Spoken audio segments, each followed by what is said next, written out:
Hello and welcome to Courts Today by Live Law. I am Urvashi Chauhan with your daily roundup of legal updates from across the country. We bring you key legal developments from across India's top courts, including the Calcutta High Court pleas over the alleged rape of a law student, Bar Council of India's crackdown on unapproved LLM programs, and the Jammu and Kashmir High Court's verdict upholding deportation of a couple with Pakistani citizenship. We will also talk about two Supreme Court developments, that is Lalit Modi's failed plea for indemnity and a challenge to India's new visa pricing policy. Make sure to watch this till the end and subscribe, and don't forget to hit the bell icon. The deeply disturbing incident from South Kolkata Law College, where a student has alleged rape on campus, has prompted multiple pleas before the Calcutta High Court seeking an independent court-monitored probe. According to the complaint, the survivor had gone to the college on 25th June for some academic work. She alleges that she was forcibly taken across multiple locations inside the building and eventually to the guard's room, where she was raped. The accused also allegedly recorded a video of the assault and threatened her to remain silent. The next day, the Kolkata police arrested all three men named in the complaint along with the college guard under whose supervision the incident reportedly took place. A local court remanded the accused to police custody for 4 days. The incident comes in the wake of another recent tragedy, as you know, the brutal rape and murder of a trainee doctor at RG Kar Medical College, sparking public outrage and calls for campus safety reform. Multiple petitions have now been filed before a division bench of Justices Somen Sen and Smita Das in the Calcutta High Court. The pleas demand a court-monitored probe and stricter security measures across educational institutions in the state of West Bengal. The matter is now scheduled for hearing on Thursday. In response, the West Bengal government has also constituted a 9-member special investigation team led by an assistant commissioner of police to investigate the case. In the next update, let me tell you, the Bar Council of India has issued a strong advisory warning students and the general public against enrolling in LLM or equivalent postgraduate law programs being offered by several universities through online, hybrid, distance, or part-time modes without BCI's regulatory approval. These unauthorized courses often carry names like LLM Professional, Executive LLM, or MSc in Cyber Law, and are increasingly being marketed to non-law graduates and working professionals. But the BCI has made it clear that these programs are illegal unless formally approved and will not be recognized for any academic, professional, or employment purposes. The advisory follows a report submitted by retired Justice Rajendra Menon, the co-chair of BCI's Legal Education Committee. The report highlighted that some leading law schools and universities, including NLIU Bhopal, IIT Kharagpur, OP Jindal Global University, and NLU Delhi, have been offering such programs without the council's approval. Show cause notices have already been issued to many institutions and more are in the pipeline. Justice Menon also wrote to all high courts requesting them to reject any appointments, promotions, or academic decisions based on qualifications obtained through these unauthorized courses. He emphasized that any candidate seeking advancement based on an LLM or equivalent degree must submit a confirmation that the course had BCI's prior approval as per the legal education rules of 2008 and 2020. The BCI has now directed that all universities immediately suspend any such LLM or equivalent program running in violation of the rules and submit a compliance report. It has also warned against the misuse of LLM titles, stating that using protected academic terms without permission is a deliberate attempt to mislead students and undermine the integrity of legal education in the country. So, students are advised to thoroughly verify the legal status of any advanced law program before enrolling. Degrees obtained through unrecognized online blended or executive law courses will not be valid and may jeopardize academic and career opportunities. In another update, the Jammu and Kashmir and Ladakh High Court has dismissed a 34-year-old petition against deportation orders,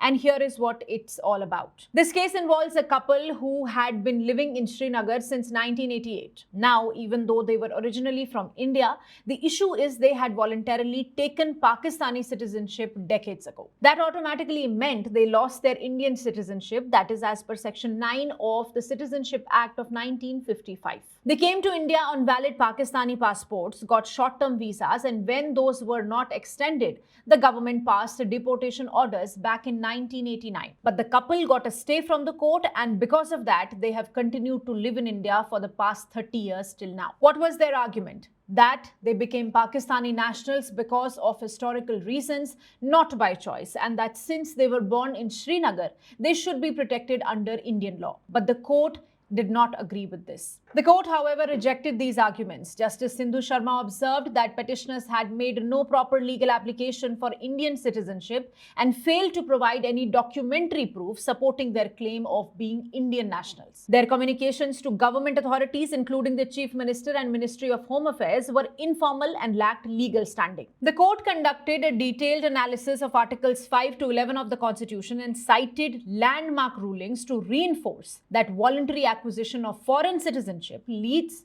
to loss of Indian nationality by operation of law. The court emphasized that while the couple had resided in India under a long-standing stay order, they were not entitled to continue living in the country without legal status. Their residential permits had expired decades ago, and their Pakistani passports further confirmed their foreign nationality. Moving ahead, the Supreme Court is set to examine the Union government's new policy on uniform pricing for consular passport and visa services, regardless of whether applicants choose to avail additional value-added services. This follows a petition filed by an Indian citizen residing in Oman challenging the pricing structure outlined in the revised request for proposals issued in February this year. The petitioner had earlier approached the Delhi High Court, arguing that the new policy marked a significant shift from the 2014 framework. Under the old system, when you applied for a passport or visa from outside India through Indian embassies or consulates, you were charged only for the basic service, and any extra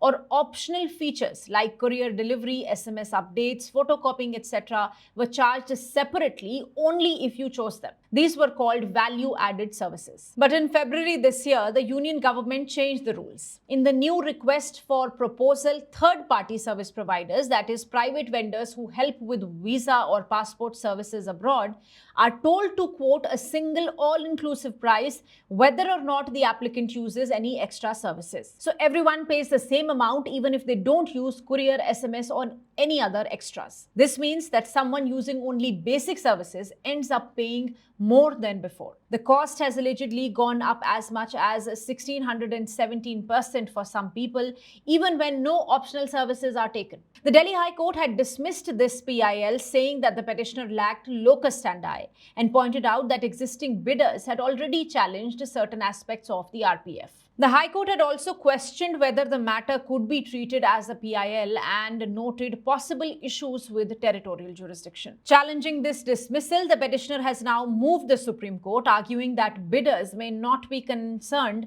with uniform pricing and that the High Court wrongly denied them the right to raise a broader public interest issue. Hearing the plea, a bench of Justices K.V. Vishwanathan and N.K. Singh issued notice to the Union government agreeing to examine the matter further. The case is now listed for further hearing on 25th July. Stay tuned. The Supreme Court today declined to entertain a writ petition filed by former IPL chairman Lalit Modi against BCCI, where he had sought indemnification for a 10.65 crore penalty imposed on him by the Enforcement Directorate under Foreign Exchange Management Act, also known as FEMA. The case was listed before a bench comprising Justices P.S. Narasimha and R. Madhavan, which at the outset observed that BCCI is not considered a state under Article 12 of the Constitution and therefore is generally not amendable to writ jurisdiction under Article 226, except in limited cases involving public duties. The penalty in question was imposed in connection with alleged financial irregularities during the 2009 IPL season, which was held in South Africa. Modi sought reimbursement from the BCCI under Rule 34 of its constitution. Under this rule, officials of the board can be indemnified, that is, financially protected, for legal costs or liabilities they incur while performing their official duties. However, his plea was earlier rejected by the Bombay High Court in December last year, calling the petition wholly misconceived and imposing a cost of 1 lakh rupees. The High Court held that since the matter pertained to personal penalties imposed by a government authority and not to any public function of the BCCI, no writ could be issued against the cricket board. Modi then approached the Supreme Court, arguing that the BCCI was legally obligated to indemnify him just as it had done for other office bearers like N. Srinivasan in similar enforcement proceedings. His counsel contended that although BCCI is not state under Article 12, past judgments have allowed judicial review of its actions under Article 226.